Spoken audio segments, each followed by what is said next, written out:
স্কুলের মধ্যে শিক্ষক নেই, অশিক্ষক নেই, হাসপাতালে গেলে ডাক্তার নেই, নার্স নেই, আমাদের থানাতে গেলে বলবেন স্টাফ নেই, ফায়ার সার্ভিস স্টেশনে গেলে বলবেন স্টাফ নেই, থানাতে স্টাফ থাকলে বলেন গাড়ি নেই, গাড়ি থাকলে বলেন ড্রাইভার নেই।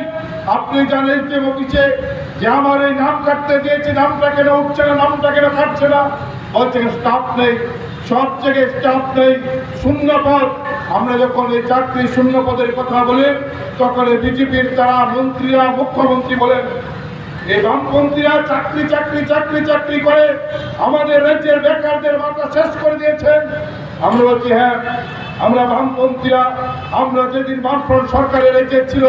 মানিক সরকার, দশরথদেব, বিপন চক্রবর্তী যে সময় রেখে মুখ্যমন্ত্রী ছিলেন, সেদিনও এর ডিএড যারা করতেন, আমরা যারা মানিক সরকারের সময় দিয়ে বেসরকারি করেছি, আমরা সেদিনে বলেছি একমাত্র সরকারি চাকরি বেকারের জীবনের সমস্যার সমাধান করতে পারে না।